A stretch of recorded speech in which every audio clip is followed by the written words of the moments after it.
قل هو الله أحد الله الصمد لم يلد ولم يولد ولم يكن له كفوا أحد صدق الله العظيم وصدق رسوله النبي الكريم ونحن على ذلك من الشاهدين والشاكرين والحمد لله رب العالمين سبحانك لا علم لنا إلا ما علمتنا إنك أنت العليم الحكيم رب اشرح لي صدري ويسر لي أمري واحلل عقدة من لساني يفقه قولي لا إله إلا الله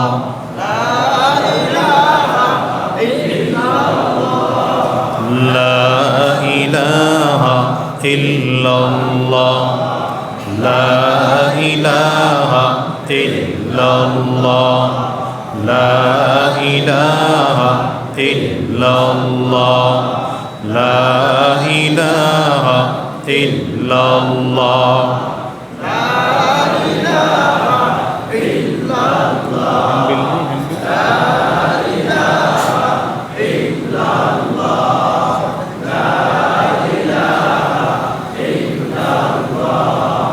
لا إله إلا الله لا إله إلا الله لا إله إلا الله لا إله إلا الله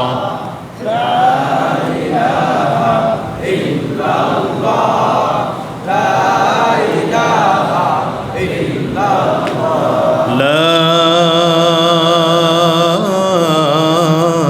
إله إلا الله محمد رسول الله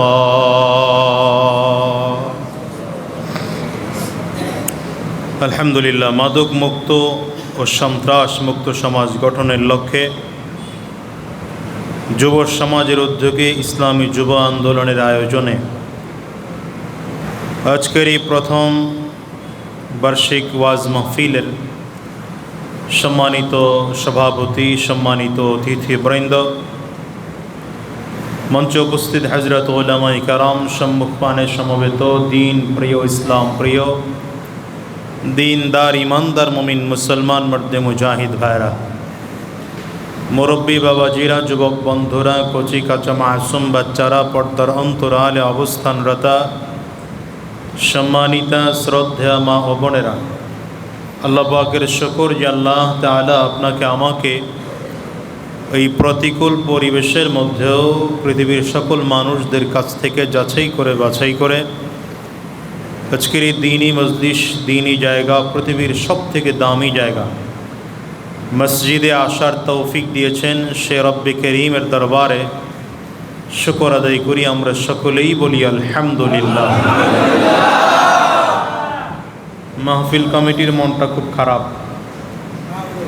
আমি আসার পর থেকে আমাকে বারবার বলতেছিল যে আসর পর্যন্ত ভালো ছিল, আসরের পরে বৃষ্টি শুরু হয়েছে। কিন্তু মন খারাপের কোনো কারণ নেই, কারণ বান্দার কাজ বান্দা করছেন, আল্লাহর কাজ আল্লাহ করছেন, ঠিক না? আমাদের কাজ ছিল মাহফিলের আয়োজন করা। মাহফিল হবে কি হবে না সে দায়িত্ব আপনার আমার না, এ দায়িত্ব কার? হয়তো হতে পারে যে এলাকায় মাহফিলের থেকে বৃষ্টির বেশি প্রয়োজন, সুতরাং আল্লাহ পাকের গোলাম হিসাবে আমাদেরকে সেটাই মেনে নিতে হবে যেটা আল্লাহ তাআলা ফয়সালা করেন। সুতরাং বৃষ্টি হোক বা না হোক, লোকজন কম হোক, আয়োজন বড় ছিল, যাই কিছু হোক, আল্লাহ তাআলা যা ফয়সালা করেছেন আমরা আল্লাহ পাকের ফয়সালা মেনে নিয়েছি এবং 100% সন্তুষ্ট আছি। ঠিক না? দেখেন, আমরা ওখানে মাঠে বসতাম, কিন্তু আল্লাহ তাআলা এখন এনে মসজিদে বসাইছেন। এমনিতেও দ্বীনের আলোচনা যেই মজলিসে হয় সেটা যদি মাঠেও হয়, কোনো খোলা ময়দানেও হয়, নবীজির ভাষায় সেটা জান্নাতের বাগান। নবীজি ওই জায়গাটার ব্যাপারে বলেছেন হাফাত হুমুল মালাইকা, যে ওই জায়গাটা আল্লাহ পাকের ফেরেশতারা বেষ্টন করে দাঁড়িয়ে থাকে। নবীজি বলেন ওয়া নাযালাত আলাইহিমুস সাকিনা, যেখানে দ্বীনের আলোচনা হয় সেখানে আল্লাহ পাকের পক্ষ থেকে শান্তির বৃষ্টি বর্ষণ হয়। ওয়া গাশিয়াতহুমুর রাহমা, রব্বে করিম রসুল আরবি বলেন যেখানে দ্বীনের আলোচনা হয় সেখানে আল্লাহ তাআলা রহমতের চাদর দিয়ে বান্দাদেরকে আবৃত করে রাখেন। এটা তো সাধারণ জায়গায়, আর এখন যেখানে বসে আছি এটা তো মসজিদ, পৃথিবীর সব থেকে দামি জায়গা। আহাব্বুল বিলাদি ইনদাল্লাহি মাসাজিদুহা, প্রভুর কাছে সব থেকে প্রিয়, আল্লাহর কাছে সব থেকে প্রিয় মসজিদ। সুতরাং আল্লাহ তাআলার প্রত্যেকটা ফয়সালার উপরে আমরা সন্তুষ্ট আছি ইনশাআল্লাহ। আল্লাহ যে অবস্থায় রেখেছেন আলহামদুলিল্লাহ। আজকে অনেকের মাহফিল বন্ধ হয়ে গেছে, আমার জানা মতে কুয়াকাটা হুজুরের মাহফিলও আপনাদের এই দিকেই ছিল, লালমনিরহাটে, সেটাও বন্ধ, বৃষ্টির কারণে হয়ই নাই। হযরত পীর সাহেব হুজুর চরমনাইয়ের মাহফিলও বোধহয় এদিকেই, হুজুরের মাহফিলও বৃষ্টির কারণে সেটাও বন্ধ। আপনাদেরটা তো চালু আছে এখন, আলহামদুলিল্লাহ, শুকর আদায় করেন। কারো মনে এখন কষ্ট নাই তো? শুকর আদায় করতে পারবো তো আল্লাহ পাক? একবার জোরে সোরে মন খুলে পড়েন আলহামদুলিল্লাহ।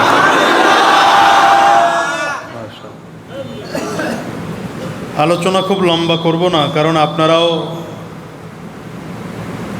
কষ্ট হয়ে যাবে রাতে বাড়ি ফিরতে, বহুত দূর দূরান্ত থেকে এসেছেন, এই জন্য লম্বা সময় নেব না, খুব অল্প সময় কথা বলে শেষ করবো ইনশাআল্লাহ। তবে যতটুকু কথা বলবো খুব মনোযোগ দিয়ে শুনবার অনুরোধ রইল। মাঝে মাঝে কিছু লোক মোবাইল তুলে রাখছেন, রেকর্ড আপনার করার দরকার নেই। যারা যারা তুলছেন আমি তাকর দিকে না তাকাইয়াই বললাম, এখানে অনেকগুলো রেকর্ড আছে, এগুলো রেকর্ড হবে, এটা নিয়ে মনোযোগ নষ্ট করার দরকার নেই। এখন আমাকে সরাসরি পাইছেন, সরাসরি কথা শুনেন। ইসলাম ইন্টারনেট আর মোবাইল আর ফেসবুক ইউটিউব দিয়ে আসে নাই, সরাসরি গ্রহণ করলে ফায়দা বেশি। এখান থেকে সরাসরি কথা শোনার মতো মনোযোগী হয়ে বসেন, যেন এখান থেকে কিছু সবক নিয়ে বাসায় যেতে পারি। আল্লাহ আমাদের তৌফিক দান করুন, বলেন আমিন। আমি যে আয়াতে কারিমা আপনাদের সামনে তিলাওয়াত করেছি, কোরআনুল কারীমের খুব পরিচিত একটি সূরা, অত্যন্ত পরিচিত সূরা, কোরআনুল কারীমের 112 নম্বর সূরা, সূরাতুল ইখলাস। নাম শুনছেন তো? খুব দামি একটা সূরা, সংক্ষিপ্ত, মাত্র 4 আয়াত বিশিষ্ট, কিন্তু এই ছোট্ট কথার মধ্যে, ছোট্ট আয়াতের মধ্যে, ছোট্ট সূরার মধ্যে আল্লাহ তাআলা তার পরিপূর্ণ পরিচয় এই সূরার মধ্যে দিয়েছেন। রাসূলুল্লাহ সাল্লাল্লাহু আলাইহি ওয়াসাল্লাম মসজিদে কুবাতে একজন ইমাম নিয়োগ করে পাঠিয়েছেন সাহাবীকে। মসজিদে কুবা চিনেন তো?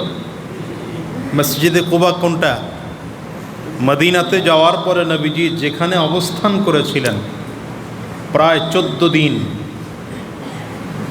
এর পরে রওনা করেছেন এখন যেখানে নবীজির রওজা সেখানে। এর আগে যেখানে অবস্থান করেছেন জায়গাটার নাম ছিল কুবা,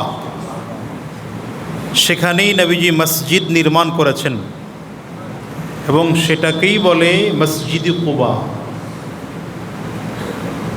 ইমাম নিয়োগ করে পাঠিয়েছেন, তো ইমাম সাহেব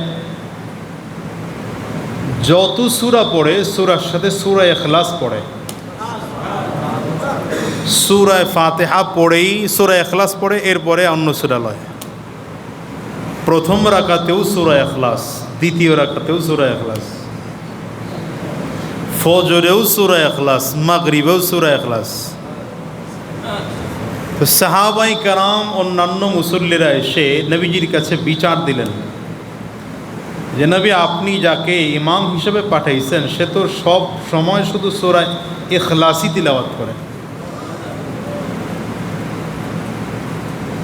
নবীজি ইমামকে ডাকাইলেন, কি ব্যাপার, তুমি শুধু সূরা ইখলাসই পড়ো, অন্য কিছু পারো না? সাহাবী বললেন, ইয়া রাসূলুল্লাহ, পারি তো, কিন্তু সূরা ইখলাসের মধ্যে সংক্ষিপ্তভাবে আল্লাহ পাকের পরিচয় এত চমৎকার করে দেওয়া হয়েছে, অন্য কোনো সূরাতে এত চমৎকারভাবে সংক্ষিপ্ত করে দেওয়া হয় নাই। এই জন্য আমার কাছে এত বেশি মজা লাগে, আমি যত তিলাওয়াত করি ততই ভালো লাগে, মনে চায় প্রতি রাকাত নামাজই তিলাওয়াত করি। এটা হচ্ছে সূরাতুল ইখলাস। আমি আজকে পুরো সূরার উপরে আলোচনা করতে পারবো না, শুধু প্রথম আয়াতের উপরে আলোচনা করব, সময় খুব কম। এই সূরার প্রথম আয়াতে আল্লাহ তাআলা বলেন, কুল হুয়াল্লাহু আহাদ। রাসূলুল্লাহ সাল্লাল্লাহু আলাইহি ওয়াসাল্লামকে লক্ষ্য করে আল্লাহ বলছেন, পয়গম্বর আপনি বলেন। কাদেরকে বলবেন? গোটা পৃথিবীর মানুষদেরকে বলে দেন, বিশেষ করে মক্কার কাফিরদেরকে বলে দেন। তারা রবের পরিচয় চায়, আপনি তাদেরকে বলে দেন হুয়াল্লাহু আহাদ। আল্লাহ পাকের পরিচয় জানতে চাও তো আল্লাহ হলেন এক এবং একক। আল্লাহ হলেন এক এবং একক। এখানে খুব একটা কথা মনে রাখবেন, নবীজি সাল্লাল্লাহু আলাইহি ওয়াসাল্লাম যখন জবালে আবু কুবাইসে দাঁড়িয়েছেন, ওয়াহী নাজিল হওয়ার পরপরই সব কাফিরদেরকে একত্রিত করলেন। কোনো কোনো বর্ণনা এসছে যে না, নবীজি সাফা পাহাড়ে দাঁড়িয়েছিলেন, অবশ্য দুইটা পাহাড় কাছাকাছি। কোনো কোনো সময় এভাবেও পাওয়া যায় যে জবালে আবু কুবাইস এবং সাফা একত্রিতই ছিল, যুগের পরিবর্তনে সেটা কাটা হয়েছে বা পরিবর্তন হয়ে দুটো পাহাড় হয়েছে। নবীজি সাফা পাহাড়ে হোক অথবা জবালে আবু কুবাইসে হোক, নবীজি দাঁড়িয়েছেন। দাঁড়িয়ে ইয়া সাবাহ বলে ডাকতেছেন, সব কাফিররা একত্রিত হয়েছে। লম্বা আলোচনা তাফসীর ইবনে কাসীরের মধ্যে এসেছে। রাসূলুল্লাহ সাল্লাল্লাহু আলাইহি ওয়াসাল্লাম তাদেরকে প্রশ্ন করলেন, আমি কি সত্যবাদী? বলে হ্যাঁ। আচ্ছা, আমি যদি বলি পাহাড়ের পেছন দিকে কোনো শত্রু বাহিনী আছে, যে কোনো সময়ই তোমাদেরকে হামলা করবে, তোমরা কি বিশ্বাস করবে? কাফির মুশরিকরা বলে, মুহাম্মদ তুমি এত পরিমাণ সাদিক, এত বড় মসদুক, এত বড় সত্যবাদী, তুমি বললে এটা বিশ্বাস না করার কোনো সুযোগই থাকে না, অবশ্যই বিশ্বাস করো। নবীজি বললেন, তাহলে আমি তোমাদেরকে আল্লাহ পাকের আযাবের ভয় দেখাচ্ছি, যেটা শত্রুর তুলনায় আরো অনেক বেশি ভয়ঙ্কর। যদি তোমরা সে আযাব থেকে বাঁচতে চাও তাহলে এক রবের গোলামি শুরু করে দাও। কয় রবের গোলামি? আওয়াজ করে জোরে বলেন। আপনি ওরকম বললে তো ঘুম আসবেন, লাড়াচাড়া দিয়ে বসেন শরীর। এক রবের গোলামি শুরু করে দাও। নবীজির এই ঘোষণা, তাআলাউ ইলা কালিমাতিন সাওয়াইম বাইনানা ওয়া বাইনাকুম আল্লা না'বুদা ইল্লাল্লাহ, ঘোষণা দেওয়ার সাথে সাথেই আবু লাহাব দাঁড়িয়েছে। আবুল হাব দাঁড়িয়ে বলছে তাব্বান লাকা ইয়া মুহাম্মদ আলিহাদা জামা'তানা। নবীজিকে লক্ষ্য করে বলে, মুহাম্মদ ধ্বংস হয়ে যা তুই, এই জন্যে কি আমাদেরকে ডেকে একত্রিত করছ? কে বলে? আবুল আহাব। নবীজি কিচ্ছু বলেন নাই, তো হাবিবকে গালি দিলে কার কলিজায় লাগে? আল্লাহ তাআলা আয়াত নাজিল করলেন, তাব্বাত ইয়াদা আবি লাহাবিন ওয়া তাব। আবুল আহাব তো আপনাকে আঙ্গুল উঁচা করে বলেছে, তাব্বান লাকা ইয়া মুহাম্মদ, মুহাম্মদ তুই ধ্বংস হয়ে যা। আর আমি আল্লাহ বললাম, আবুল আহাব তুই তোর হাত সব ধ্বংস হয়ে যা।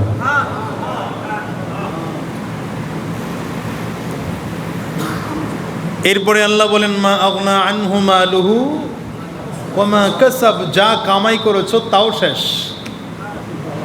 শেষে গিয়ে বলেন, সায়াসলা নারান যাতা লাহাব ওয়া ইমরাআতুহু হাম্মালাতাল হাতাব, তোর স্ত্রীও ধ্বংস হয়ে যাক। তো এই কাফির মুশরিকদের দাওয়াত দিয়ে নবীজি বের হয়ে আসার পরে মক্কার কাফির মুশরিকরা নবীজিকে প্রশ্ন করলো, মুহাম্মদ তুমি যে আল্লাহর দাওয়াত দাও, আমরাও তো আল্লাহকে মানি, তাহলে তুমি নতুন করে আল্লাহর দাওয়াত দিচ্ছ, এই আল্লাহ আবার কোন আল্লাহ? এই আল্লাহর নাম কি? বংশ পরিচয় কি? খুব ভালো করে বুঝেন। প্রশ্নের ধরনেই বোঝা যায় যে মক্কার কাফির মুশরিকরা আল্লাহকে আগের থেকেই মানত। বুঝেন না মনে হয়? আল্লাহকে আগের থেকেই মানত। যদি আগের থেকেই মানত, তাইলে নবীজির আবার দ্বিতীয়বার দাওয়াত দেওয়ার প্রয়োজন কি? তার মানে মানার মধ্যে পার্থক্য আছে। মানার মধ্যে মক্কার কাফির মুশরিকরা আগের থেকেই আল্লাহকে আল্লাহ মানত। কিভাবে মানত? একদল মানত আল্লাহ হলেন মূল রব, আর আল্লাহর নবী উযাইর আলাইহিস সালাম হলেন আল্লাহর বেটা।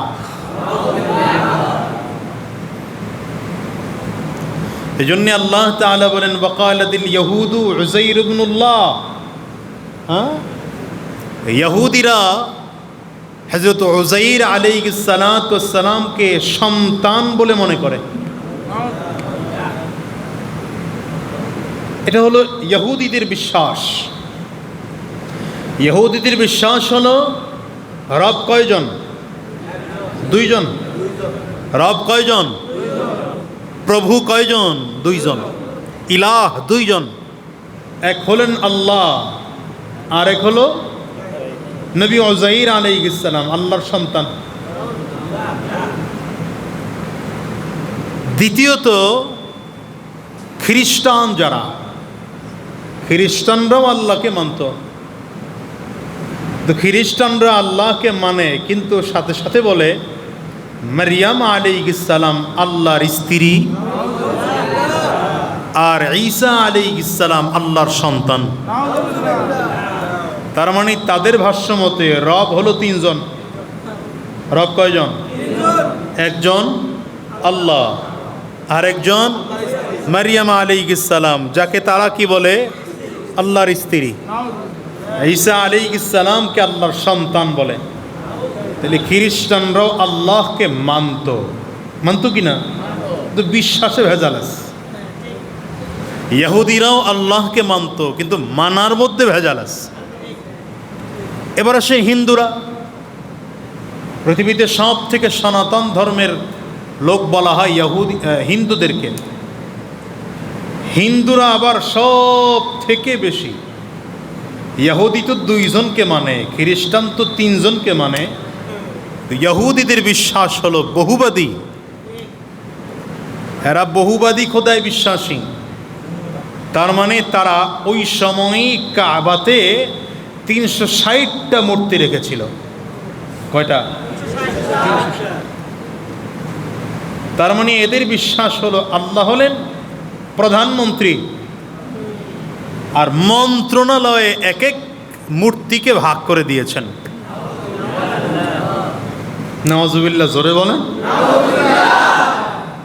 মানে আমাদের দেশের অবস্থা আর কি, আমাদের দেশের যেমন একজন প্রধানমন্ত্রী থাকে, পানির মন্ত্রী থাকে আরেকজন, রাস্তার মন্ত্রী থাকে আরেকজন, খাদ্যের মন্ত্রী থাকে আরেকজন। হিন্দুদের বিশ্বাসও তেমন। হিন্দুদের বিশ্বাস হলো কোনো মূর্তির পূজা করলে শিক্ষা ভালো হয়, কোনো মূর্তির পূজা করলে সংসারে শান্তি আসে, কোনো মূর্তির পূজা করলে সম্পদ ভালো হয়। এজন্য আমাদের দেশের একজন পুরনো লোক বলেছিল, মা গজে চড়ে এসেছে এই জন্যে ধান ভালো হইছে। বলছিল কোনো একজন, কে বলছে নাম আর এখন বলার দরকার নাই, মন্ত্রী, ঠিক না? সমস্যা নাই, আমি জানি, এরপরেও বলি না আমি, কারণ আমার অভ্যাস একটু ভিন্ন। আমি রোগের নাম বলি, রোগীর নাম বলি না। এদের বিশ্বাস মা গজে চড়ে আসলে কি হয়, ফসল ভালো হয়। এই জন্য উনি ওনার বক্তব্যে বলেছিলেন, মা গজে চড়ে আসছে এই জন্য কি হয়েছে, আসলেও কি বিশ্বাস এটা? তিন দলের তিন প্রশ্ন। ইহুদিরাও আল্লাহকে মানে, খ্রিস্টানও আল্লাহকে মানে, হিন্দুরাও আল্লাহকে মানে। তো মানার মধ্যে নবীজি যখন সেই আল্লাহর দাওয়াত দিতে গিয়েছেন, তাআলাউ ইলা কালিমাতিন সাওয়াইম বাইনানা ওয়া বাইনাকুম আল্লা না'বুদা ইল্লাল্লাহ, তোমরাও সেই রবের ইবাদত করো। এখন কাফিরও প্রশ্ন করে, ইহুদিরাও প্রশ্ন করে, খ্রিস্টানরাও প্রশ্ন করে, হিন্দুরাও প্রশ্ন করে, তাহলে তুমি কোন আল্লাহর দাওয়াত দিচ্ছ? তুমি যে আল্লাহর দাওয়াত দিচ্ছ সে আল্লাহর সন্তানকে, সে আল্লাহর বাবাকে, সে আল্লাহর বংশ পরিচয় কি? এই টোটাল প্রশ্নের জবাব দিতে গিয়ে আল্লাহ তাআলা সূরাতুল ইখলাস নাজিল করেছেন। সূরাতুল ইখলাস নাজিল করে আল্লাহ তাআলা প্রথমেই বলেছেন, কুল হুয়াল্লাহু আহাদ। খ্রিস্টানদের দুই আল্লাহ, ইহুদিদের দুই আল্লাহ। এক কথায়, কথা বলে না, এক কথায় খ্রিস্টানদের তিন আল্লাহ, এক কথায় হিন্দুদের বহু আল্লাহ, এক কথায়। এজন্য ইহুদিদেরকে দ্বিত্ববাদ বলা হয়, খ্রিস্টানদেরকে তীর্থবাদ বলা হয়, হিন্দুদেরকে বহুবাদ বলা হয়, আর মুসলিমদেরকে একত্ববাদ বলা হয়। সব বাদ আল্লাহ তাআলা এক কথায় উত্তর দিলেন, হুয়াল্লাহু আহাদ। পয়গম্বর ওদেরকে বলে দেন, দ্বিতীয় দুই খোদা না, তিন খোদা না, বহু খোদা না, খোদা একজন, রব একজন। বলেন তিনি কে? আল্লাহ। একটু আঙ্গুলটা উঁচা করে চিল্লায়। এবার আরো পরিচয় দিচ্ছেন আল্লাহ তাআলা, আল্লাহুস সামাদ। আল্লাহ হলেন বেনিয়াজ, অমুখাপেক্ষী। কারণ হিন্দুদের যেই আল্লাহ, এরা তো সব মূর্তির, ঠিক না? মূর্তি আবার কেউ বানাইতে হয় না, একা একা হয়? শুধু মূর্তি বানাইলেই হয় না, আবার পিছনে আলাদা একটা বাঁশ দিয়ে এটার দাঁড় করায় রাখতে হয়।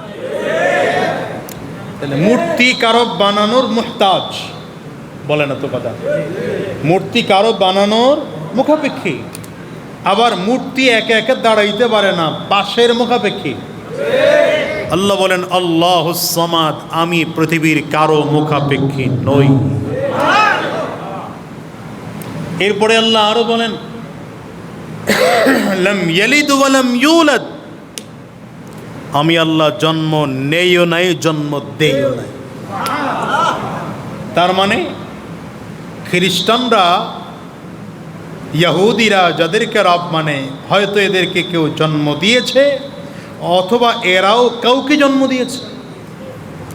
যেমন উযাইর আলাইহিস সালাম কারো সন্তান, আল্লাহ কি কারো সন্তান? মারিয়াম আলাইহিস সালাম কারো মা, গর্ভধারিণী। আল্লাহ কি কারো মা অথবা বাবা? এই কথা বলে আল্লাহ তাআলা বুঝিয়েছেন লাম ইয়ালিদ, আমি আল্লাহ কাউকে জন্ম দেই নাই, ওয়ালাম ইউলাদ, আমাকেও কেউ জন্ম দেয় নাই। শেষ সময়ে অনেকে মনে মনে চিন্তা করবে যে যদিও জন্ম দেন নাই, যদিও আল্লাহ জন্ম কারো কাছ থেকে নেন নাই, যদিও আল্লাহ এক, তাইলে মনে হয় আল্লাহর সমকক্ষ কেউ আছে। এই জন্য আল্লাহ সর্বশেষ করে বলছেন ওয়ালাম ইয়াকুল্লাহু কুফুয়ান আহাদ, আল্লাহর সমকক্ষ কেউ নাই। তাইলে এবার ভালো করে বুঝলে বলবেন আল্লাহ কয়জন? ভালো করে আঙ্গুলটা উঁচা করে, আঙ্গুলটা উঁচা। এক এবং একক, এক এবং না দ্বিতীয় আছে? বলেন বলেন, আল্লাহ কয়জন? সকল ক্ষমতার মালিক কে? একমাত্র আল্লাহ। রেজাল্টটা এখানে, ঝামেলাটা এখানে। আমরা বলি সকল ক্ষমতার মানে আল্লাহ, তার মানে আরো কিছু অপশন আছে। এজন্য তো গণতন্ত্রে আবার ক্ষমতার উৎস মানাই। কথা বল না, সকল ক্ষমতার উৎস জনগণ কে আছে না? এখানেই ভেজাল। এজন্য বলবেন একমাত্র আল্লাহ। বলেন সকল ক্ষমতার উৎস কে? আঙ্গুলটা উঁচা করে সকলে। সকল ক্ষমতার উৎস একমাত্র কে? সন্তান দেওয়ার মালিক একমাত্র কে? সম্পদ দেওয়ার মালিক কে? ক্ষমতা দেওয়ার মালিক কে? সম্মান দেওয়ার মালিক কে? এটা হচ্ছে ইমানদারের বিশ্বাস। ইমানদার যদি এটা বিশ্বাস করতে পারে তাহলেই ইমানদার। এই কথাটুকু বুঝছেন তো? বলে না কথা? এই কথাটুকু বুঝলে আমার সামনের কথা বলা সহজ হবে। এবার আমাকে একটা প্রশ্নের উত্তর দিবেন, আমাদের আল্লাহ কয়জন? একজন। বলেন কয়জন? নবী, নবী কয়জন? ধর্ম কয়টা? কোরআন কয়টা? বলেন না। কাবা কয়টা? কয় দিকে ফিরে নামাজ পড়ি? সব ঠিক আছে? ভালো করে বুঝে বললেন, প্যাচ লাগায়েন না, সামনে কিন্তু ভেজালে পড়বেন। জবাব দিতে গিয়ে বুঝে জবাব দেন। আমাদের আল্লাহ কয়জন? নবী, কোরআন, কাবা, ধর্ম। তাহলে আমরা এত দল কেন? কি কথা কম না? এত দল কেন?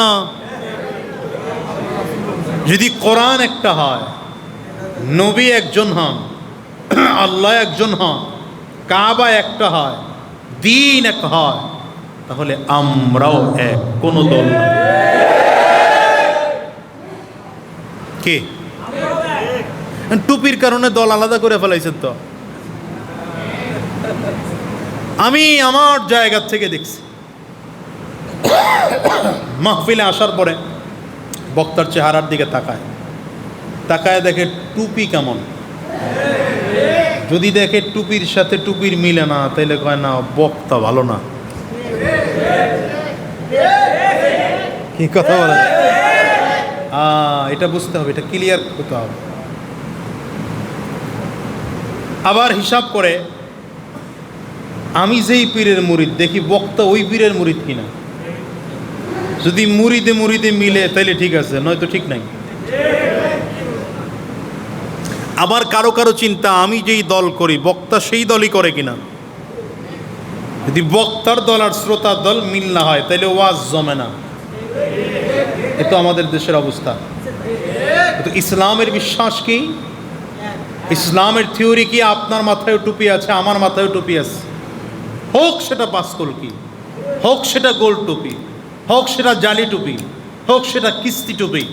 যেই টুপিগুলো শরিয়াত সমর্থন করে, ইসলাম সমর্থন করে, নবী সমর্থন করে, সেটা সুন্নতি যেই টুপি হোক না কেন, আপনার মাথায়ও টুপি আছে, আমার মাথায়ও টুপি আছে।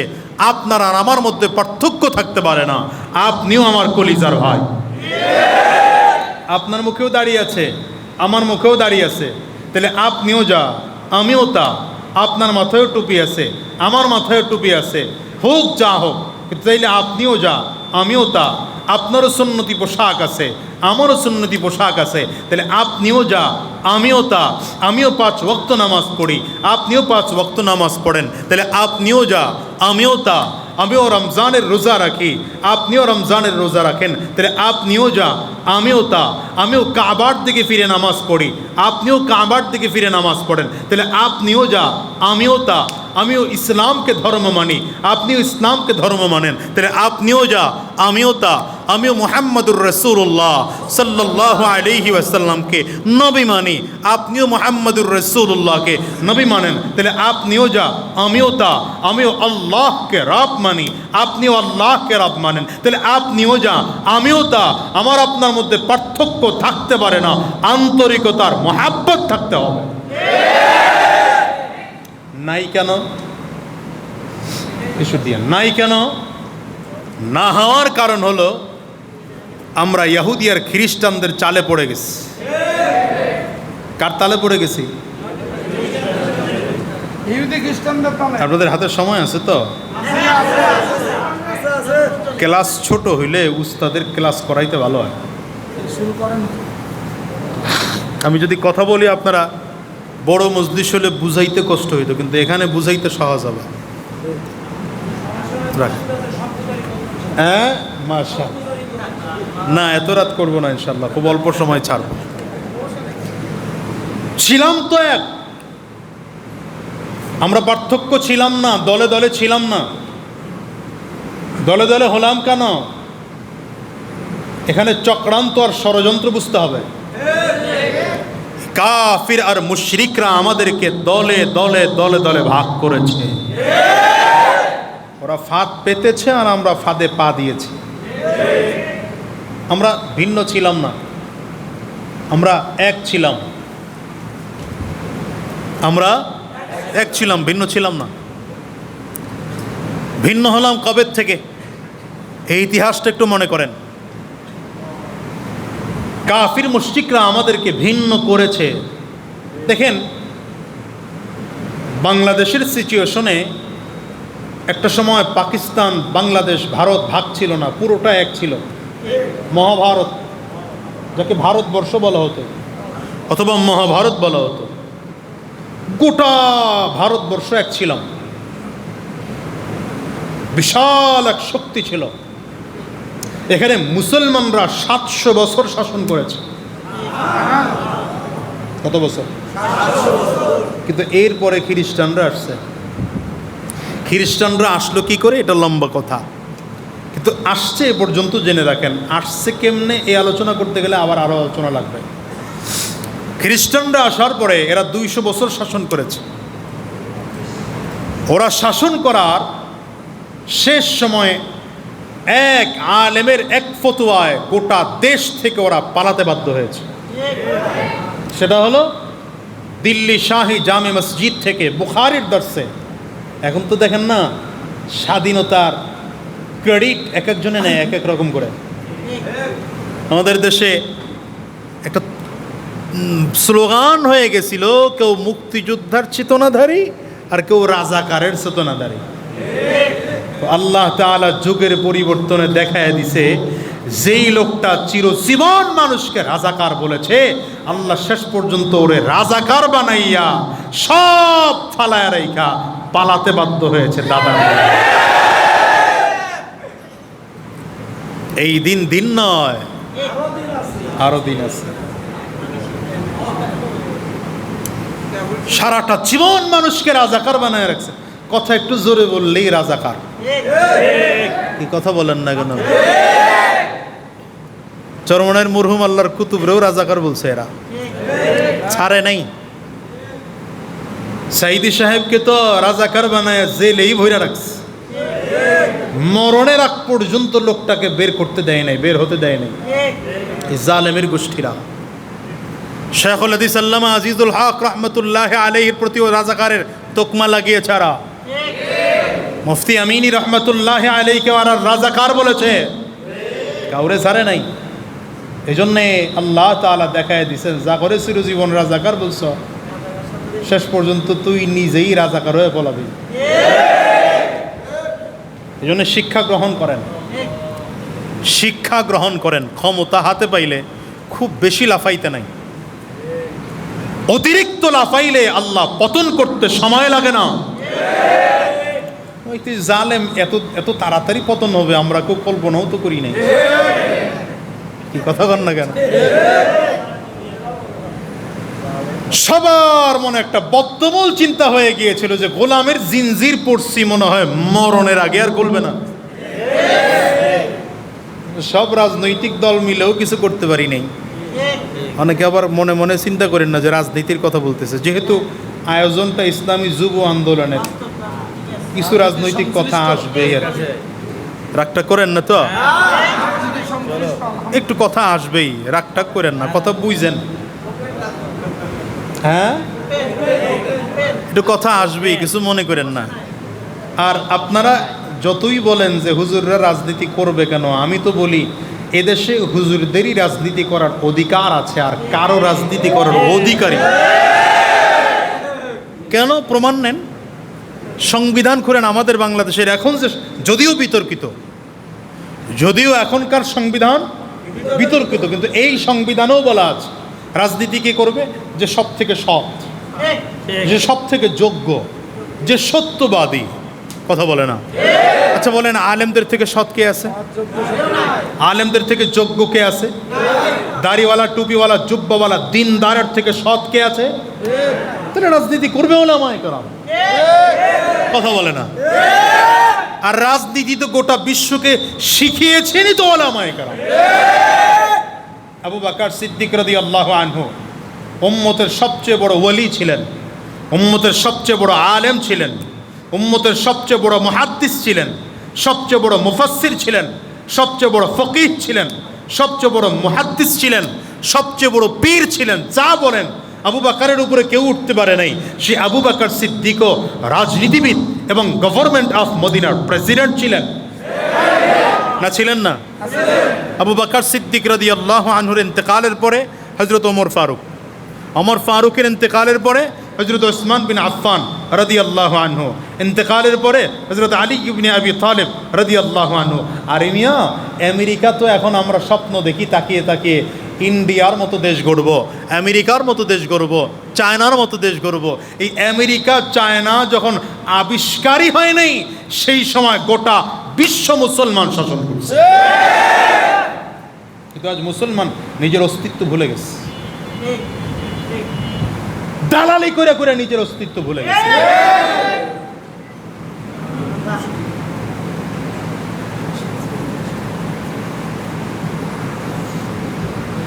কথা বুঝতেছেন আপনারা? যা হোক, গোটা মহাভারত যখন ছিল তো এক আলেমের ফতুয়াটা কোথায় বসে?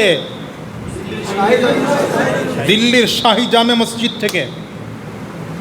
শুধু শাহী জামে মসজিদে না, সেখানে বুখারীর ক্লাস থেকে, বুখারীর দর্স থেকে। কথাটা মনে রাখবেন। এখন যারা স্বাধীনতার খুব ভাব নিয়ে বেড়ায় যে আমরা স্বাধীনতার পক্ষের লোক, মনে রাখবেন খানার শেষ লোকমাই পেট ভরে না, এর আগে আরো অনেক লোকমা খেতে হয়। আপনি খানা খাইছেন 4-5 লোকমা, 8-10 লোকমা, শেষ লোকমাই পেট ভরছে না আরো লোকমা খেতে হয়েছে? বাংলাদেশ নামের ভূখণ্ড এমনিতে আসে নাই, এর আগের ইতিহাস আছে।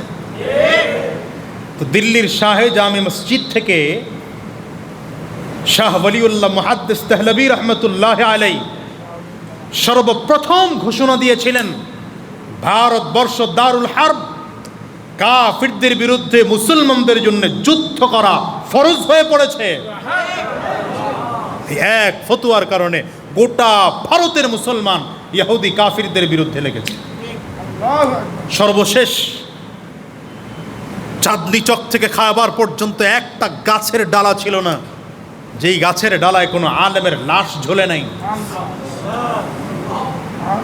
আল্লাহর খাস মেহেরবানি, এরপরেও ইংরেজরা পালাতে বাধ্য হয়েছে।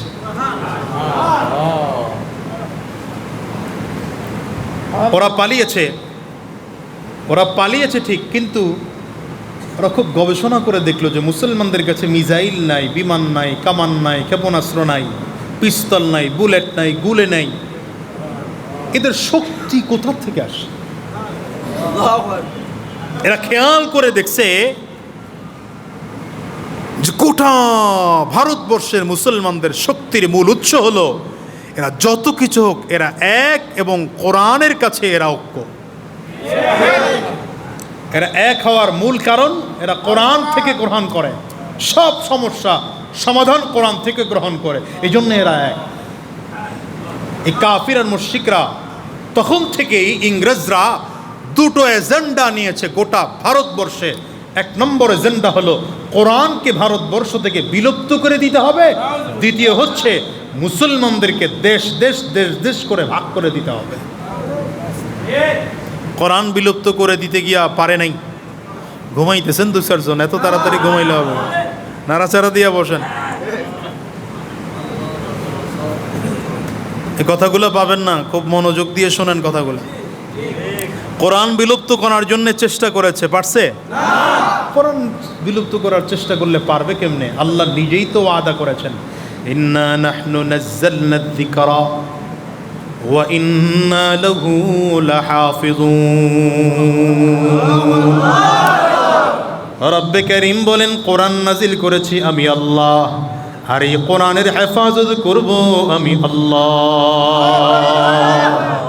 কোরআনের হেফাজতকারী কে? আঙ্গুলটা উঁচা করে চিল্লায়া জোরে। হ্যাঁ, এখন অনেকে মনে মনে চিন্তা করবেন, কোরআনের হেফাজতকারী যেহেতু আল্লাহ, আমাদের আর কোনো কাজ বাজ নাই, আমরা খাবো আর ঘুমাবো, কি বলেন? হ্যাঁ, এই প্রশ্নের উত্তর বুঝতে হলে আমাকে একটা উত্তর দিতে হবে আপনাদের। রিজিকের মালিক কে? কোনো সন্দেহ আছে? চাকরি করেন কেন? হ্যাঁ, বলেন বলেন বলেন। মাধ্যম। রিজিকের মালিক কে? ব্যবসা করেন কেন? তার মানে আল্লাহ তাআলার নিজাম হচ্ছে, যদিও রিজিকের মালিক আল্লাহ, কিন্তু আপনাকে আমাকে ডাইরেক্ট আল্লাহ তাআলা ওই বনি ইসরায়েলের মতো মান্না সালওয়া দিয়ে রিজিক দিবেন না। রিজিক পাইতে হলে ব্যবসা করতে হবে, চাকরি করতে হবে, কাজ করতে হবে, খেত খামার করতে হবে, এর মাধ্যমে আল্লাহ তাআলা রিজিক দিবেন। ঠিক তেমন ইসলাম হেফাজতের দায়িত্ব আল্লাহ তাআলা নিয়েছেন, কোরআন হেফাজতের দায়িত্ব আল্লাহ পাকের, কিন্তু কোরআন হেফাজতের জন্য আপনাকে আমাকেও চেষ্টা করতে হবে, চেষ্টার মাধ্যমে কোরআন হেফাজত। এই জন্য চেষ্টা করা লাগবে কি লাগবে না? যদি কোরআন রক্ষা করতে গিয়া মিছিল করতে হয়, সংগ্রাম করতে হয়, সমাবেশ করতে হয়, যদি রক্ত দেওয়ার প্রশ্ন হয়, জীবন যদি দেওয়া লাগে, এটা প্রস্তুত থাকতে হবে, এটা প্রস্তুত থাকতে হবে। এই যে ভারতে এখন কোরআন নিয়ে কথা বলে, নবীকে নিয়ে কটূক্তি করে কথা বলছে। ভারতকে জানায় দেব, বাংলাদেশ থেকে শিখে নাও। যদি তাতেও শিক্ষা না হয়, 3 আগস্ট, 4 আগস্ট, 5 আগস্টের গণভবনের ভিডিওটা দেখে নিও।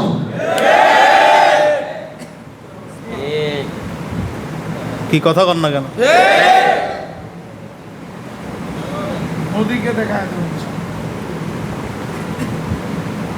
মশার কামড় দিয়ে যেন আল্লাহ কারে মারছিল? নামই তো জানেন না, দেখা যায়। কারে? মশার কামড় দিয়ে মারছে কেন জানেন? এর কারণ হলো নমরুদ। এত কথা লম্বা হয়ে যেতেছে। নমরুদ মুসা একে বলে, ইব্রাহিম আলাইহিস সালামকে বলছিল, ইব্রাহিম তোমার আল্লাহরে বইলা দিও আমি তোমার কি বাবা আপনারা উঠাউঠি শুরু করছেন কেন? আচ্ছা, খুব চাপ লাগায় বসলে আমি খুব দ্রুত শেষ করবো, লম্বা করবো না, কিন্তু উঠলে ঝামেলা, আমার মনোযোগ নষ্ট হয়। ইব্রাহিম আলাইহিস সালামকে ডেকে বলেছিল, ইব্রাহিম তোমার আল্লাহর সাথে যুদ্ধ করব। ভালো করে বুঝেন, নমরুদ কি বলছে? যার তার সাথে না, কার সাথে করবে? এই জন্য আল্লাহ ওরে মশা দিয়ে মারছে, সব থেকে ছোট্ট প্রাণী দিয়ে মারছেন আল্লাহ, যে তুই আমার সাথে যুদ্ধ করবি, আগে মশার লগে বুঝে পড়ায়। তো এই জালিমও নিজেকে এত ক্ষমতাবান মনে করেছিল, বাংলাদেশের হেফাজতে ইসলামকে রাতের অন্ধকারে ডলা দিয়ে মেরেছে আর ঢাকা থেকে বের করে দিয়েছে। এরা বলেছিল আমরা খুব শক্তিশালী। বিএনপি রাজপথে নেমেছে, মেরে শেষ করে বলে আমরা শক্তিশালী। জামাত মাঠে নামছে, বলে মেরে দিয়ে আমরা শক্তিশালী। চরমনাই নামছে, মেরে দিয়ে বলে আমরা শক্তিশালী। আল্লাহ বলেন ঠিক আছে, তোর যেহেতু এত শক্তি, ঠিক আছে আনলাম না কোনো রাজনৈতিক দল, বিএনপিও লাগবে না, জামাতও লাগবে না, চরমনাইও লাগবে না, হেফাজতও লাগবে না, পিচ্ছি পিচ্ছি পোলাপান এমন আন্দোলন করবে পলাতে বাধ্য হবে। কত বছর বয়সের বাচ্চা এরা? 20 বছর। মন্ত্রী হওয়ার বয়স হয় না, এই জন্য একটারে মন্ত্রী বানায় নাই। মন্ত্রী হইতে হইলে মানে কি বলে উপদেষ্টা, প্রধান উপদেষ্টা হতে হলে মিনিমাম 25 বছর বয়স লাগবে। একজনের হয় নাই, এই জন্য এর বানাইতেও পারে নাই, বয়স এত কম। কিন্তু আল্লাহ দেখাইছেন ছোট্ট ছোট্ট পিচ্ছি পিচ্ছি পোলাপানরা দিয়া এমন কিছু করে দিছি, বড়রা পারে নাই, ছোটরা পারছে।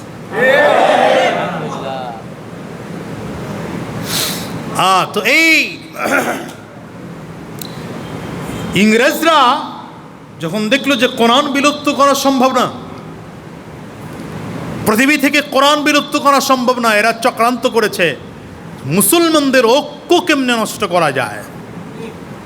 এখন ঐক্য নষ্ট করার জন্য সর্বপ্রথম মুসলমানদের মগজে, এই কথাগুলো খুব মনোযোগ দিয়ে শুনবেন, শোনেন, গতানুগতিক ওয়াজের কথা বলছি না, এই কথাগুলো মনোযোগ দিয়ে না শুনলে বুঝবেন না। ইংরেজরা মুসলমানদের ঐক্য নষ্ট করার জন্য সর্বপ্রথম মুসলমানদের কলিজায় একটা কথা ঢুকিয়ে দিচ্ছে, সেটা হচ্ছে ন্যাশনালিজম। বলেন কি? ইংরেজিটা বুঝবেন না, বাংলা নাম মনে রাখেন, জাতীয়তাবাদ। বলেন কি? জাতীয়তাবাদ। জাতীয়তাবাদের এক স্লোগান দিয়া ভারত থেকে পাকিস্তানকে আলাদা করেছে, পাকিস্তান থেকে আবার বাংলাদেশকে আলাদা করেছে। এখন অবস্থা এমন, পাকিস্তানের কোনো মুসলমান যদি নির্যাতিত হয়, আমরা বাংলাদেশ থেকে বলি ওটা পাকিস্তানের অভ্যন্তরীণ বিষয়, আমাদের বিষয় না। আপনারা বুঝতেছেন না মনে হয়? ভারতের কোনো মুসলমান যদি নির্যাতিত হয়, বাংলাদেশ থেকে আমরা বলি এটা ভারতের অভ্যন্তরীণ বিষয়, আমাদের বিষয় না। আবার যদি বাংলাদেশের কোনো মুসলমান নির্যাতিত নিপীড়িত হয়, ওই ভারত আর পাকিস্তান একই কথা বলে, বাংলাদেশের অভ্যন্তরীণ বিষয়, আমাদের বিষয় না। হ্যাঁ, তার মানে আপনারা বলেন তো, ভারতের কোনো মুসলমান নির্যাতিত, আমেরিকার কোনো মুসলমান নির্যাতিত, চায়নার কোনো মুসলমান নির্যাতিত, সেটা তাদের অভ্যন্তরীণ বিষয় না আন্তর্জাতিক বিষয়। এটা মাথার থেকে ফালাই দিছে ওরা। অথচ নবীজির কথা, আল মুসলিমুনা কুল্লুহুম কাজাসাদিন ওয়াহিদ, গোটা পৃথিবীর মুসলমান একটা বডির মতো, একটা দেহের মতো। কিসের মতো? দেহের মতো, একটা বডির মতো। নবীজি আরো ক্লিয়ার করে, এই ছেলে মনোযোগ দিয়ে শোনো, নবীজি আরো ক্লিয়ার করে বলেন, ইনিস্তাকা আইনুহু ইস্তাকা কুল্লু ওয়া ইনিস্তাকা রাসুহু ইস্তাকা কুল্লু। নবীজি বলেন, যদি শরীরের এই পুরো বডির মধ্য থেকে চোখ যদি ব্যথায় আক্রান্ত হয়, তাহলে গোটা শরীরে ব্যথায় জর্জরিত হয়ে যায়। মাথায় যদি ব্যথা হয়, গোটা বডিতে জর্জরিত হয়ে যায়। ঠিক না? আমি মাঝে মাঝে এটাকে বোঝানোর জন্য উদাহরণ দিই এইভাবে, যে আপনার ডান হাতের এই আঙ্গুলটা কাটছে, মনে করেন আপনার ডান হাতে আঙ্গুলটা কাটার সাথে সাথে কি করবেন? এভাবেই রেখে দেন, না বাম হাত দিয়ে ডান হাতের আঙ্গুলটারে চেপে ধরেন? ধরলেন কি না? কথা বলে না তো, ধরলেন কি না? কেন ধরলেন? হাত কাটছে আপনার ডান হাত, বাম হাত দিয়ে ওটা চেপে ধরলেন কেন? না, রক্ত ডান হাতের আঙ্গুলের রক্ত বললে আপনার বাম হাতের কি? যদি ডান হাত থেকে রক্ত পড়ে, তাহলে বাম হাতের প্রভাব পড়বে। যেহেতু বডির একটা অংশ বাম হাত, এই জন্য বাম হাতও এসেছে ডান হাতকে সহযোগিতা করতে। শুধু হাত আসছে না, এবার ব্রেন দিয়ে চিন্তা করলাম কি করা যায়, কি করা যায়। আরে অনেক বেশি কেটেছে, নর্মালে হবে না, ডাক্তারের কাছে যাওয়া লাগবে। এই হাতের সহযোগিতায় ব্রেন চলে আসছে। এবার পায়ে হেঁটে হেঁটে ডাক্তারের কাছে গেলাম, কাকে সুস্থ করার জন্যে? ডান হাতের একটা আঙ্গুল সুস্থ করার জন্যে পায়ে হেঁটে গেলাম। এবার ডাক্তারের কাছে গিয়ে মুখ খুলে বললাম যে এমনি এমনি কাটছে। কথা বলেন না কেন? এই আঙ্গুলটাকে, একটা অঙ্গকে বাঁচানোর জন্য এবার মুখ সহযোগিতা নিলাম, মুখের। এবার ডাক্তার বলল যে শুধু ঔষধ দিলে হবে না, ইঞ্জেকশন নিতে হবে। আপনি এবার বাম হাতের কি বলে যা বাহু খুলে দিলেন, দেন ইঞ্জেকশন। ব্যথা পাইলেন, এরপরে বললেন ইঞ্জেকশন দেন। এই বাহুকে ব্যবহার করলেন কেন? আঙ্গুলকে বাঁচানোর জন্যে। এবার প্রেসক্রিপশন নিয়ে আসলেন, নিজের চোখ দিয়ে প্রেসক্রিপশন দেখলেন, কিনলেন দোকান থেকে ঔষধ, বাসায় নিয়ে এসে ঔষধ সেবন করলেন। অর্থাৎ একটা আঙ্গুলকে বাঁচানোর জন্যে বাম হাত কাজে লাগালেন, পা কাজে লাগালেন, ব্রেন কাজে লাগালেন, চোখ কাজে লাগালেন, মুখ কাজে লাগালেন, পেট কাজে লাগালেন, বাহুকে কাজে লাগালেন, এত কিছু কাজে লাগালেন একটা অঙ্গকে বাঁচানোর জন্যে। ঠিক তেমন গোটা পৃথিবীর মুসলমান এক দেহের মতো। ভারতেও যদি কোনো মুসলমান নির্যাতিত হয়, সেটা আমারও একটা ব্যাপার। মুসলমান যদি ইন্ডিয়াতেও নির্যাতিত হয়, সেটা আমারও কলিজায় আঘাত লাগার ব্যাপার। পাকিস্তানেও কোনো মুসলমান নির্যাতিত হয়, সেটা আমারও কলিজায় আঘাত লাগার ব্যাপার। আমেরিকায় কোনো মুসলমান নির্যাতিত হয়, সেটা আমারও কলিজায় লাগার ব্যাপার। পৃথিবীর যেখানেই মুসলমান নির্যাতিত হবে, গোটা পৃথিবীর মুসলমান একসাথে প্রতিবাদ জানাবে। এটার নাম হচ্ছে ইসলাম, এটার নাম হচ্ছে নাই কেন? ওই যে ন্যাশনালিজমের থিওরি দিছে, আপনার জাতীয়তাবাদের থিওরি দিছে। কাফির মুশরিকরা দেখে যে জাতীয়তাবাদের থিওরি দিয়াও এদেরকে পৃথক করতে পারি নাই। এবার পদ্ধতি আর একটা শুরু করছে, সেটা হচ্ছে পলিটিক্যাল পার্টি। আরও টুকরা করার জন্য কি করলো? পলিটিক্যাল পার্টি, রাজনৈতিক দল। রাজনৈতিক এখন রাজনৈতিক দলে কেমন হলো বাংলাদেশের সিচুয়েশনে? একই বাবার 10 সন্তান, একজন কয় আমি আওয়ামী লীগ করি, কথা কয় না তো? কয়েকদিন আগেও তো খুব বুক খোলায় আসছে। কথা হ্যাঁ, এখন না বিলাই হয়ে গেছে গা। কয়েকদিন আগেও তো কথা কন না তো। আবার কেউ আছে বুক টান করে বলে বিএনপি করি, একই বাবার সন্তান। আবার কেউ বলে আমি জামাত করি, একই বাবার সন্তান। কেউ বলে আমি ইসলামী আন্দোলন করি। আরে একই বাবার সন্তান, একই বাবার সন্তান 10টা দল করে, 10 ভাগ। কি কথা কন না? আমার এলাকার একজন মুরব্বী আছে, ওনার ছেলে এক একজনে এক এক দল। মাশাল্লাহ, আল্লাহ ওনারা ছেলেও দিছে কয়েকটা। 5-7 জন সন্তান, এক একজন এক এক দল করে। তো এইবার 5ই আগস্টের পরে আমি গ্রামে গিয়ে কইলাম, চাচা এইবার তো তোমার খবর আছে? কয় না, কি এর খবর? আমি বললাম কেন? কয় একটা গেছে গা, আরো 5টা আছে না।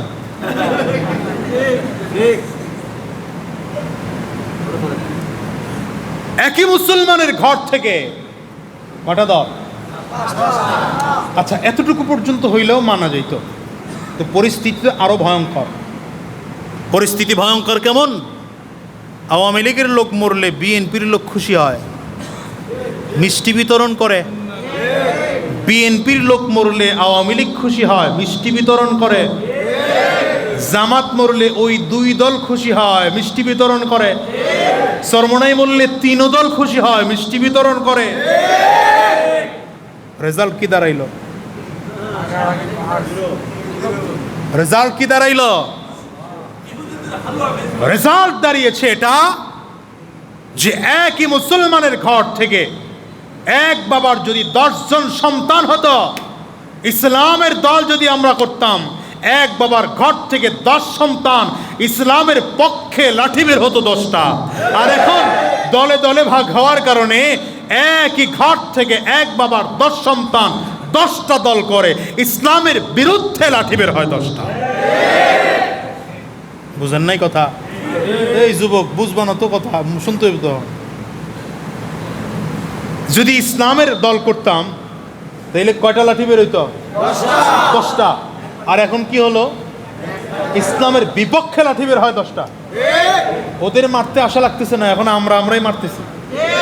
কি কথা কয় না? বিএনপিকে আওয়ামী লীগ মার, আওয়ামী লীগ কয় বিএনপি মার, 2 দল মিলে কয় জামাত মার, 3 দল মিলে কয় চরমনাই মার। কথা কন না কেন? আমি 2-3টা দল একটু বড় বড় এই জন্য নাম করলাম, সব দলের অবস্থায় রেজাল্ট কি দাঁড়িয়েছে বলেন?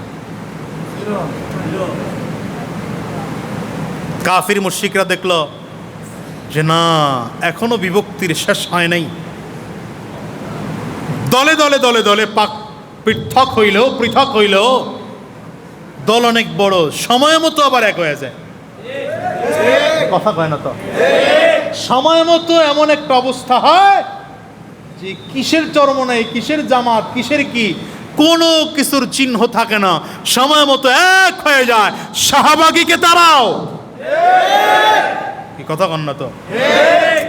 সময় মতো এমন হয়ে যায় দল টলার কিছুই থাকে না। 5ই আগস্ট সবাই এক, স্বৈরাচার তারাও। এজন্য ওরা নতুন আরেক স্লোগান শুরু করেছে। কি স্লোগান? মঞ্চে, স্টেজে, মাহফিলের স্টেজে মারামারি করার লাগে। এই জন্য দেখেন না, এই যে মাহফিলের সিজন শুরু হইলে বিতর্ক আমাদের দেশে বাড়ে বেশি। এটা আপনি মনে করেন না খুব সহজ কিছু, এটা কাফির মুশরিকদের সূক্ষ্ম ষড়যন্ত্র আর চক্রান্ত। মাহফিলের সিজন শুরু হইলে যে কি বলে, হ্যাঁ এই ইউটিউবওয়ালারা জানাইছ, খেয়াল রেখো, কাইটা কুইটা আবার এই কথাটাই দিবা যারা ভেজাল লাগে, ঠিক না? আলোচনা করছি 1 ঘন্টা, 1.25 ঘন্টার। আরে ভাই, 1.25 ঘন্টার আলোচনা না দিয়া ওই যেই কথাটুকুতে ঝামেলা হয় ওইটাতে কেটে সুন্দর করে দিছি। হ্যাঁ, এটাতে লাভ কি? এটাতে লাভ হলো ইউটিউবওয়ালার ভিউ বেড়েছে, তার কিছু ইনকাম হইছে, আর আমার তো বাস ঢুকছে। কথা কম লাগে। এই মাহফিলে ঝামেলা তৈরি করার জন্যে আমাদের মতোই একদল টুপিওয়ালা, আমাদের মতোই একদল জুব্বাওয়ালা বানাইয়া মাহফিলের স্টেজে ছেড়ে দিয়ে নতুন নতুন ফতুয়া দেওয়ানো শুরু করেছে। এই ফতুয়ার একদল ঐতিহাসিক ফতুয়া হলো, একদল বলে নবী নূরের তৈরি, একদল বলে নবী মাটির তৈরি, একদল বলে খাড়ায়া বড়, আর একদল কয় বয়া বড়। কথা কন না গেল? আমি একটা দিয়ে উদাহরণ দিলাম, আর কি এরকম বহু আছে। আচ্ছা, আমি আপনাকে একটা সহজ কথা বলি, নবী নূরের তৈরি না মাটির তৈরি? এটা আমি জিগাই নাই তো আপনার করে।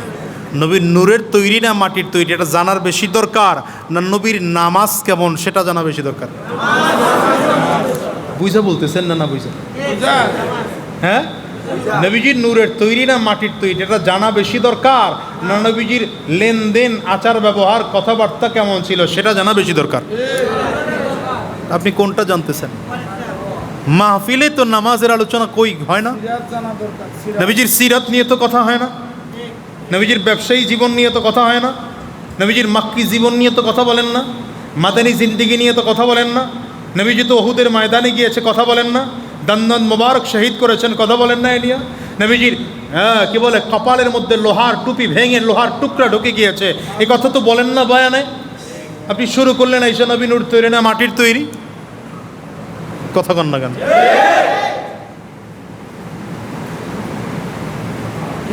আমি এই জন্য একটা সহজ বুদ্ধি আপনার করে দিয়ে যাই, যদি কেউ ফতোয়া দেয় নবী নূরের তৈরি, কিছু করার দরকার নাই, ঝামেলা করেন না, শুধু তারে ধৈর্য নিয়ে একটা ঘরের মধ্যে আটকায় রাখেন। কি করবেন? সুন্দর করে মেহমানদারি করাবেন, মেহমানদারির যেন কোনো অভাব ত্রুটি না হয়। কিছুদিন পরে আশেপাশের কোনো আরেক হুজুর যদি আইসা বলে নবী মাটির তৈরি, তারেও নিয়ে রুমে ঢুকাবেন।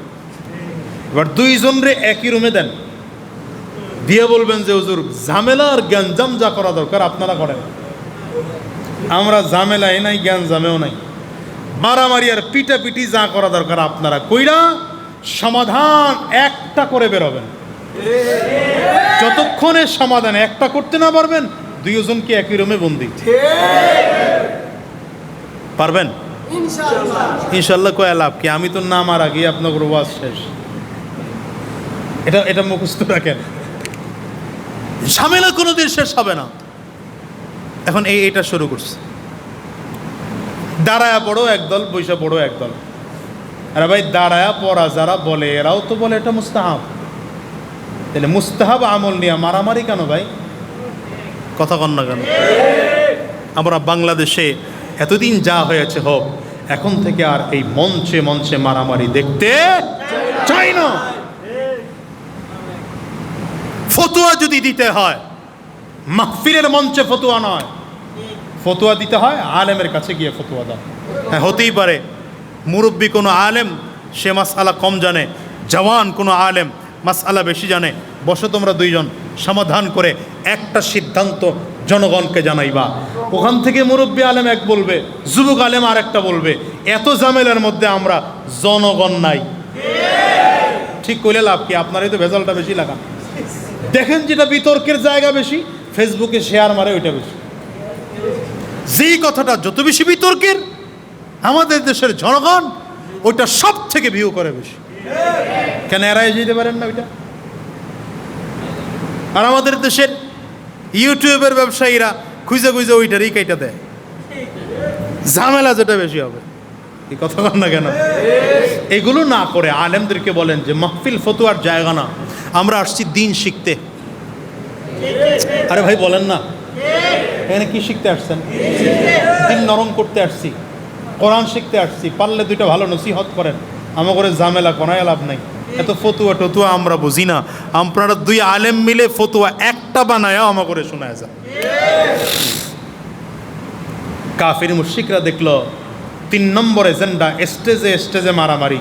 তো এখনো মসজিদে মারামারি হয় না। এবার এরা চক্রান্ত আরো গভীর করেছে, এখন মসজিদে মসজিদেও মারামারি শুরু। আপনারা মনে হয় ঘুম আসতেছে, আপনাদের ঝিমায় যাইতেছেন মনে হয়। মনোযোগ না থাকলে কথা বলবো না, তাহলে ছেড়ে দেবো। এখন মসজিদে মসজিদে মারামারি করানোর জন্য দল আরেকটা তৈরি করছে। এই দলের ফতোয়া বলে আমিন জোরে না বললে নামাজ হবে না। আরেক দলের ফতোয়া আমিন আস্তে না বললে নামাজ হবে না। কথা বল না কেন?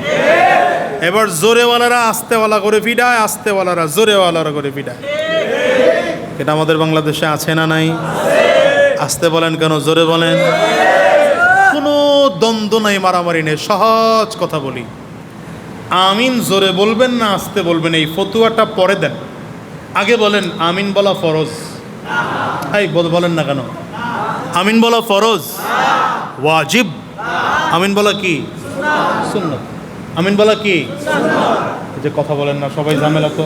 কি বলেন? আমিন বলা কি? এখন যদি না বলেন তাহলে বুঝবেন না, পরে গিয়ে কইবেন যে প্যাস লাগাইছে। প্যাস তো আমি লাগাই না, আপনি না বুঝে প্যাস লাগাইছে। বলেন আমিন বলা কি?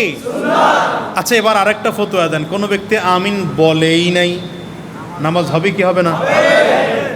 100% শিওর? আচ্ছা, হুজুররা পরে বলুক, আপনারা বলেন দেখি, আপনারা কি বলেন? আমিন বলেই নাই, নামাজ হবে? বাস্তব 100%? আচ্ছা, যদি আমিন না বললেও নামাজ হয়, তাহলে আমিন জোরে বলা আর আস্তে বলা নিয়ে মারামারি হবে কেন? আরে ভাই, বুঝাইতে পারি না এই কথাটা। আমিন না বললেও নামাজ হয়ে যাবে যদি এটাই হয়, তাহলে আস্তে বলা আর জোরে বলা নিয়ে মারামারি হবে কেন? মসজিদ আলাদা হবে কেন? তার মানে ইসলামের ফাটল তুমি ঘটাইতে চাও। কথা বলে না। মুসলমানদের ঐক্য তুমি নষ্ট করতে চাও। বুকে হাত বাঁধা, নাবিতে হাত বাঁধা। বলেন হাত বাঁধা কি? কথা হয় না, ফরজ। আরে ভাই, আপনাদের মনোযোগ পাই না। হাত বাঁধা কি? আমার ছাত্র ভালো না আজকে, ও আওয়াজ দেয় না জোরে, বৃষ্টিতে সব ঝিমায় গেছে। হাত বাঁধা কি? ফরজ? তাইলে ওয়াজিব? হাত বাঁধা কি? এই জন্যে ইমাম মালিক রহমতুল্লাহ শাফি কি বলে? মালিক রহমতুল্লাহ আলাইহির মাযহাবে হাতি বাঁধে না। মদিনাতুল মুনাওয়ারায়, মক্কাতুল মুকাররমায় গেলে দেখবেন একদল হাত না বাঁধলে দাঁড়ায় রইছে। কি কথা বল না কেন? কারণ হাত বাঁধাটাই সুন্নাহ। তার মানে মালিক রহমতুল্লাহ আলাইহির মাযহাব অনুযায়ী হাত না বাঁধলেও নামাজ, যে কথা কয় না দেখছেন, হাত না বাঁধলেও নামাজ, যদি হাত না বাঁধলেও নামাজ হয়ে যায়, বুকে বাঁধার নাভিতে বাঁধা নিয়ে মারামারি হবে কেন? হানাফি মাযহাবের ফতোয়া শোনেন, হাত হানাফি মাযহাবের ফতোয়া, হাত নাভিতে বাঁধা উত্তম, বুকে বাঁধাও জায়েজ। নাভিতে বাঁধা উত্তম, বুকে বাঁধাও জায়েজ। মারামারি আছে? আমিনের ব্যাপারে হানাফি মাযহাবের ফতোয়া, আমিন আস্তে বলা উত্তম, জোরে বলা জায়েজ। ঝামেলা আছে? শাফিঈ রহমতুল্লাহ আলাইহির ফতোয়া,